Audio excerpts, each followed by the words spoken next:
सभी का धन्यवाद। आज हैदराबाद में तेलंगाना की राजधानी यहाँ पे आए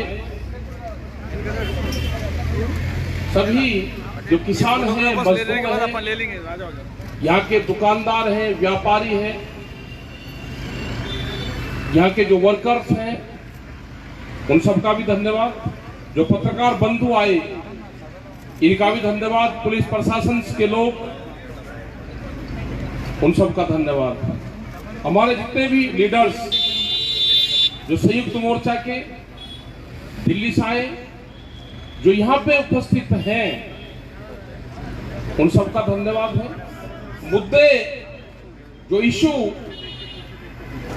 जो आंदोलन है, जो दिल्ली में चला हुआ है, उनके इशू क्या थे? इशू है कि फसलों के वाजिब दाम मिले। ये आज के इशू नहीं, ये बहुत पुराने इशू, बहुत पुराना मुद्दा किसानों के हैं कि जितने भी क्रॉप्स देश में पैदा होती है उसका लाभकारी मूल्य किसानों को दिया जाए। जो मजदूर है उसकी सैलरी ठीक हो कि वो अपना जीवन यापन कर सके। जो आदिवासी लोग हैं जो जंगलों में रहते हैं, वो एक ही नारा है, जल जंगल जमीन पे अधिकार उसका हो जो वहां पे रह रहा हो, जो उसका बासिंदा हो। इन सब के लिए भी आज 70 साल हो गए देश को आजाद हुए, इसके लिए भी आज देश में आंदोलन करने पड़ेंगे। इसके लिए भी एक देश की राजधानी को वहां के किसान घेर कर रखेंगे। मतलब शर्म आनी चाहिए इस तरह की राजनीति करने वाले लोगों को। उनको शर्म आनी चाहिए कि एक देश की राजधानी को पिछले 1 साल से देश का किसान, मजदूर, आदिवासी, महिलाएं उसको घेर के रखे हुए हैं। उनको शर्म नहीं है, क्योंकि शर्म इसलिए नहीं कि वो किसी की पार्टी नहीं, जिसकी वहां पे सरकार है वो किसी पार्टी की सरकार देश में नहीं है। ये गलतफहमी में मत रहना। जब बड़े बड़े विज्ञापन अखबारों में छपते थे, जब छपता था कि अब की बार मोदी सरकार, तो अब की बार मोदी सरकार के, और मोदी सरकार को बड़ी बड़ी जो कंपनियां हैं, वे कंपनियां इस सरकार को चलाने का काम करती है। अगर किसी पार्टी की सरकार होती तो वह जरूर किसान, मजदूर से, आदिवासियों से बातचीत करती। उसने नहीं की। जैसा उसको डायरेक्शन होता था उसी हिसाब की भारत सरकार बातचीत करती थी। हम पंचायती लोग हैं, अगर यहाँ पे मंच में बैठे हुए हैं तो पंचायती लोग हैं। कोई फैसला होगा तो मंच के बैठे हुए लोगों में वो ताकत है कि वो फैसला मंच पे ही लेंगे। लेकिन जितने भी 13-12 दौर की बातचीत हुई भारत सरकार से, उनको हर क्वेश्चंस का जवाब लेने के लिए कमरे में जाना पड़ता था। कमरे में जाते थे वे क्वेश्चन का जवाब लेने। वो कमरा कौन सा था? वो कमरे का लिंक था डायरेक्ट पीएमओ ऑफिस से, और पीएमओ का लिंक था पूर्ण रूप से उससे नागपुर आरएसएस के ऑफिस से। आज भी जो क्वेश्चन आते हैं, आज भी नागपुर के ऑफिस से, आरएसएस के ऑफिस आज भी क्वेश्चन तैयार करते हैं। वे क्वेश्चन उसके बाद में दिल्ली आते हैं, वही क्वेश्चन मीडिया हाउस में आते हैं, और उन्हीं क्वेश्चंस को मेरे मीडिया के जवानों की पूछने की मजबूरी है। जो एंकर हैं वे पूछना नहीं चाहते, उनके भी अपने क्वेश्चन होते थे। आज से पहले भी मीडिया पे कोई पाबंदी नहीं थी, लेकिन अपने काम चलाने हैं तो वे क्वेश्चन नागपुर से तैयार होते हैं, वे बाया दिल्ली घूम के मीडिया के ऑफिस में जाते हैं। और उनकी मजबूरी है, हमारे उन साथियों की मजबूरी है कि 6 के 6 क्वेश्चन जो 6 से 7 क्वेश्चन मीडिया के लोग पूछते हैं, जो एक सप्ताह का एजेंडा मिलता है, उनसे अलग कोई भी लोग नहीं जाने। कितनी पाबंदी होगी देश में, ये पहली बार सुना, पहली बार देखने को मिला कि कैमरा और कलम पे बंदूक का पहरा है देश में। देश की हर संस्थाओं पे कब्जा हो चुका है। अघोषित कर्फ्यू देश में है। इसका मुकाबला करने के लिए संयुक्त मोर्चा बना। बहुत सी कठिनाई आई, बहुत से एलिगेशन लगे, अलग अलग नाम से संयुक्त मोर्चे को पुकारा गया, अलग अलग आदमियों को तोड़ने की कोशिश करी गई, अलग अलग आदमियों को लालच देने की कोशिश करी गई, अलग अलग लोगों को पार्टी में शामिल करने की बात करी गई।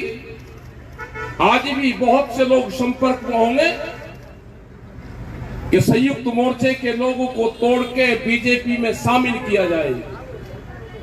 उनका ये षड्यंत्र है, दूसरी पार्टियों के लोगों को तोड़ के शामिल किया जाए। जो आंदोलनकारी लोग हैं उनको अपने कब्जे में लो। ये गलतफहमी अपने दिमाग से निकाल दो। जिन किसान मोर्चे के लोगों ने 1 साल तक दिल्ली को घेर कर रखा, वे आपके बहकावे में आने वाला कोई नहीं है। ये चर्चाएं चलती है सब जगह कि क्या आप देश के प्रधानमंत्री ने 3 कानून वापसी ले लिए, आप इसका बीजेपी का समर्थन करोगे? ये संयुक्त मोर्चा फैसला लेगा। जब तक ये 3 कानून, एमएसपी, जब तक बहुत से सवाल हमारे हैं। अभी तो सरकार से लेने का टाइम आया है। 5 साल में सरकार एक बार काम करती है, एक बार किसानों के काम आती है। अभी तो जब तक चुनाव आचार संहिता नहीं लगती, जब तक सरकार से लेने का काम तो भी आया है। इनसे लेंगे अभी, और जिस दिन चुनाव आचार संहिता लग जाएगी उस दिन हम अपना घोषणा बताएंगे कि हमको करना क्या है। अभी हमारा स्पष्ट है कि बीजेपी को वोट नहीं देना। हमने बंगाल के अंदर भी कहा, हमने सब जगह कहा, और उसका असर यह हो गया कि प्रधानमंत्री ने 3 काले कानून वापसी लेने की घोषणा करी, लेकिन षड्यंत्र के तहत। किसी संयुक्त मोर्चे के लोगों से बातचीत नहीं की। क्या बातचीत करना कोई देश में अपराध है? क्या हम कोई, हमारे कोई वारंट निकले हुए हैं क्या संयुक्त मोर्चे के लोगों के कि आप इनसे बातचीत नहीं करोगे? क्या यह सजा याफ्ता मुलजिम है क्या कि आप इनसे बातचीत नहीं करोगे? 1 साल से जो लोग वहां पे बैठे हुए हैं, आपको उनसे बातचीत कर रहे होगी। 1 साल में क्या नफा नुकसान हमको हुआ? हमारे 750 किसान वहां पे शहीद हुए, उसका कंपनसेशन कौन देगा? कई हजार मुकदमे हैं, उनका कंपनसेशन कौन देगा? क्या हम मुकदमे लेकर अपने घर जाएंगे? क्या वे शहादतों के लोगों को, परिवार को क्या जवाब हम देंगे? हम पूर्ण रूप से हिसाब किताब करेंगे। कब हमको जाना है, कैसे वहां से जाना है, ये संयुक्त मोर्चा तय करेगा। सरकारों के पास में अभी भी टाइम है। ये 26 तारीख हर महीने आती है। सरकार इस मामले को निपटा ले। अभी सस्ते में छूट जाएगा पन्ना। एमएसपी पे गारंटी कानून चाहिए पक्का, क्योंकि तेलंगाना के किसान को भी पेड़ी का लाभ जब मिलेगा जब भारत सरकार, दिल्ली में बैठी हुई सरकार एमएसपी पे गारंटी कानून बना देगी। तो यहाँ की सरकार या किसी व्यापारी की हिम्मत नहीं कि उसे सस्ते में आपकी फसलों की खरीद करवा दे। लेकिन वो पर्चा, वो गारंटी कार्ड जब आपके पास में होगा तो यहाँ की सरकार जब ही व्यापारियों पर नकेल कर सकती है। अभी तो व्यापारी बहुत धड़ल्ले से सस्ते में फसलें खरीदते हैं और महंगे में अपने उनको बेचते हैं, जो बड़े बड़े उनके हाउसेस होते हैं। और अभी तो यह है कि 23 फसलों पर हमने कहा, और जैसे जैसे ये समय बीतते जाएगा हमको दूध पे भी चाहिए, वेजिटेबल्स पे भी चाहिए, ऑल जो क्रॉप्स हैं उन पे एमएसपी चाहिए। ये हमको आने वाला आंदोलन इस पे होगा कि ऑल फसलों पे एमएसपी गारंटी कार्ड चाहिए। क्यों सस्ते में लूटे? यही हाल देश के जो दुकानदार है उनका हाल है। जो दुकानदार एक दुकान करता था एक मोहल्ले में नुक्कड़ पे, वो 100 परिवारों को उधार सामान देता था। आज उसकी हालात क्या होंगे कि बड़े बड़े मॉल बनेंगे, ये दुकानदार पूर्ण रूप से खत्म होंगे। आने वाला टाइम जो साप्ताहिक बाजार लगते थे जिसमें 4.5 करोड़ लोग उसमें रोजगार पाते थे, आने वाला टाइम होगा कि साप्ताहिक बाजार लगने देश में बंद होंगे। ये भी जो वॉलमार्ट जैसी बड़ी कंपनी आ रही, उनका पहला टारगेट साप्ताहिक बाजार होंगे। और भी बहुत से कानून हैं। सरकार ये कह रही कि 3 थे, ये वापसी ले लिए। 3 नहीं, ये तो 27 कानून है, ये तो 28 कानून है, 40 है। जो भी आप लेकर आते रहोगे हम उसी का विरोध करेंगे। हमने कहा कि भारत सरकार एक कमेटी बनाए एमएसपी पे गारंटी कानून देने के बाद में। जो 700 किसान शहीद हुए उनके बाद में भारत सरकार एक कमेटी बनाए, संयुक्त मोर्चे के लोग रहेंगे, भारत सरकार के लोग रहेंगे, हमारे और भी जो साइंटिस्ट हैं वे लोग रहेंगे, और जो भी पॉलिसी भारत सरकार लेकर आएगी हमको टाइम टाइम पे सरकारों के साथ में बातचीत हम करते रहेंगे। और जो भी अभी सीड बिल लेकर आएंगे, हाउस में रखा हुआ है, कभी भी जा सकते हैं। बीज कानून, दूध की एक पॉलिसी लेकर आना चाहते हैं, pesticide bill, electricity bill, pollution, इनकी जवाबदेही किसकी होगी? इसकी जवाबदेही उसकी होगी जो कमेटी बनेगी, वो समय समय पे भारत सरकार से बातचीत करती रहेगी। सीड बिल, बाहर की कंपनी आएगी यहां पे बीज में व्यापार करेंगे, वे बीज के नए पुलिस स्टेशन खुलेंगे। किस किसान ने अपने खेत में कौन सा बीज बोया उसकी इंक्वायरी करेंगे वे। अगर किसान सही जवाब नहीं दे पाएगा तो सजा और जुर्माना दोनों है। तो ये बहुत से कानून और लाइन में हैं, पाइपलाइन में लगे हुए हैं, क्योंकि पार्लियामेंट में बोलने वाले लोग नहीं हैं। पार्लियामेंट को दूसरे मुद्दों पर उलझाया जाता है। मेरे जो भी पार्लियामेंट के साथी वहां पे जाएंगे 29 तारीख से, सारे पार्टियों के लोगों से अपील है कि एजेंडा संयुक्त मोर्चा बताएगा, उस एजेंडे पर अगर काम करोगे तो आप भी बचोगे, नहीं तो बचने वाले आप भी नहीं हो। आपको उलझाने का काम करेंगे, कुछ लोगों को बयानबाजी करने के लिए उनको भारत सरकार उनको पद्मश्री देती है। उनकी कोई औकात नहीं कि आप गलत बयानबाजी करो, देश में अव्यवस्था फैलाओ, लोग आपके इशू पे, आपके बयान पे चर्चा करें, उनको पद्मश्री दिए जाते हैं। उसी बहस में, क्योंकि जब पार्लियामेंट में महंगाई पे बातचीत होनी है, पार्लियामेंट में 3 कानून पे बातचीत होनी है, पार्लियामेंट में ड्रग्स का एक कानून आ रहा है कि 5 ग्राम ड्रग्स आदमी रख सकता है, उस पर बहस होनी है।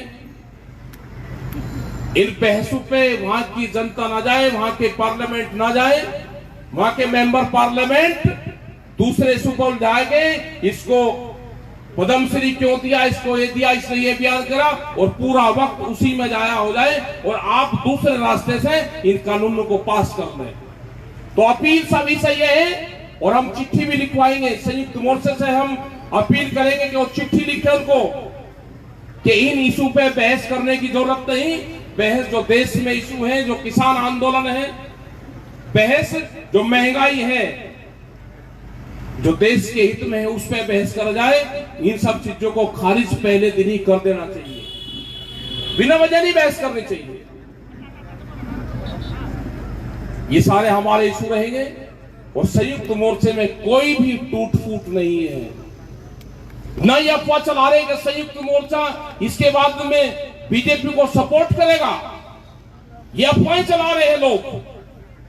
कोई सपोर्ट नहीं करेगा, गलतफहमी में मत रहना। यह जनता है, सब जानती है। किसी के कहने से अगर संयुक्त मोर्चे का एक आदमी कोई सपोर्ट करने लगे, वो चुनाव में जाने लगे, उसके कहने से संयुक्त मोर्चा वहां चला जाएगा, ये गलतफहमी में है, कहीं कहीं नहीं जाता। ये संयुक्त मोर्चा देश के लिए बना और संयुक्त मोर्चे को देश के लिए ही बना रहना चाहिए।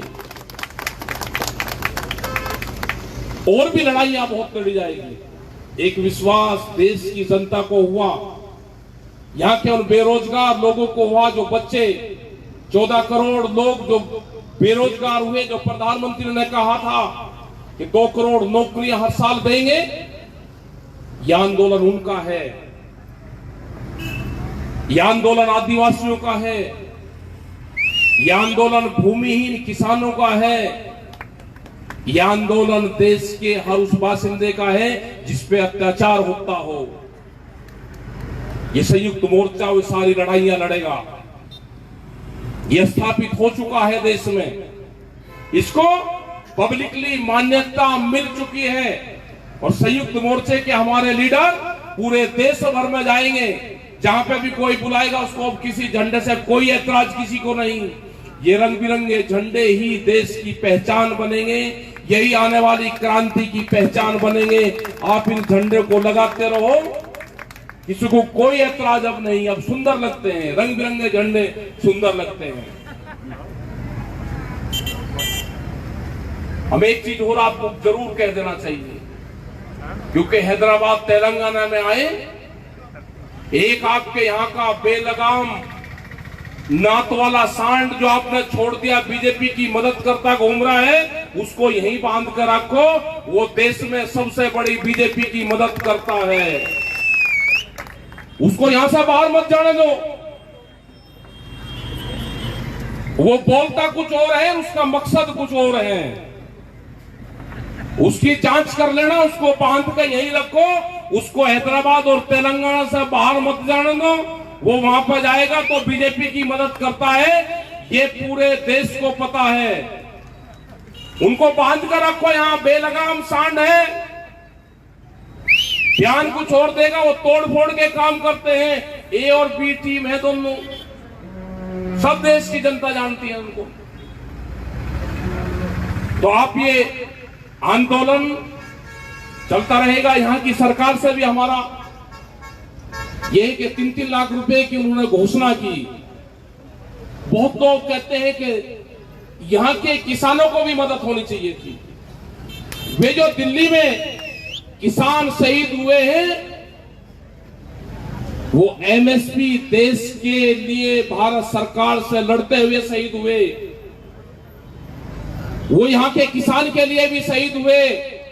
तो पूरे देश की सरकारों की जिम्मेदारी है कि उनके परिवारों की मदद की जाए। वो पूरे देश के किसान थे, वो खाली पंजाब, हरियाणा, राजस्थान, उत्तर प्रदेश, उत्तराखंड के नहीं थे। उनकी मदद हमको पूरे देश के किसान को, पूरे देश की सरकारों को, जहां जहां पे भी जिसकी सरकारें हैं, उन सबको, उन परिवारों की मदद करनी चाहिए। बहुत बुरी स्थिति है बहुत परिवारों की। 750 से ज्यादा किसान शहीद हुए वहां पे। जब उनके परिवारों के बीच में जाते हैं तो हम तो 1 साल से घर नहीं गए 26 तारीख के बाद में। हम 26 तारीख को सुबह ही वहां से 10:30-11 बजे निकले आए थे, लेकिन हम तो उम्मीद है कि कभी न कभी जा सकते हैं। लेकिन वे बहुत लोग जो आए थे आंदोलन में, उनको जाना था कि हम भी वापसी जाएंगे, वे कभी अपने घर वापसी नहीं जाएंगे। तो यह आंदोलन उनके लिए है, इस आंदोलन का कोई लीडर नहीं है। बहुत से कहते हैं कि इस आंदोलन के कौन लीडर है। इस आंदोलन के लीडर इस देश का किसान और मजदूर है। इस आंदोलन को जो भी लाभ होगा, इस देश को लाभ होगा, उसका सरे उन शहीद परिवारों को जाएगा। और इस आंदोलन को अगर कोई नुकसान होगा तो उसकी जिम्मेदारी उन 40 लोगों की होगी जो इस आंदोलन के लीडर जनता ने बनाए हैं। नुकसान इन सबको झेलना पड़ेगा। और अगर लाभ होगा तो देश को होगा, और अगर सम्मान होगा तो उन 750 किसानों को सम्मान होना चाहिए। तो आपने बात को सुना, यहां पे हम आए, भाषा के अभी बड़ी प्रॉब्लम है, लेकिन भाव सबका एक है। भाव सबका एक है। भाषा अलग अलग हो सकती है, मुद्दे और भाव सबके एक हैं। तो उन भाव की हम कदर करते हैं। चाहे कोई पेड़ी की खेती तेलंगाना में करे, कोई आंध्रा में करे, या कोई कर्नाटक और तमिलनाडु के अंदर करे, कोई पंजाब में करे, लेकिन जब दिल्ली की मंडी में बिकता है और खाने वाला ये नहीं बता सकता है कि ये कहां का है, तो जब खाने वाला ये नहीं बता सकता तो कहां का है, तो भाषाओं का अंतर नहीं, ये तो भाव और भावनाओं से आंदोलन जुड़ा हुआ है। ये वैचारिक क्रांति है, और जब भी दुनिया में वैचारिक क्रांति आई उसने परिवर्तन किया है। पूरी दुनिया में आपकी चर्चा होती है, पूरी दुनिया में आपके पक्ष में आंदोलन होते हैं। तो इस संयुक्त मोर्चे का ऐसा ही ग्राफ बढ़ता रहे, और आने वाले टाइम में संयुक्त मोर्चा पूरी दुनिया में छाए, पूरी दुनिया में अपनी छाप छोड़े, और पूरी दुनिया में वे 40 जो लोग जो संयुक्त मोर्चे में हैं वे ही इसके लीडर बने रहे। इसमें कोई तोड़फोड़ ना हो, सरकार इसमें अंदर घुसने की कोशिश ना करे, वो कमजोर कड़ी ना कोई बने। इसी के साथ में आप सब लोग को धन्यवाद। जय हिंद, जय भारत, जय तेलंगाना।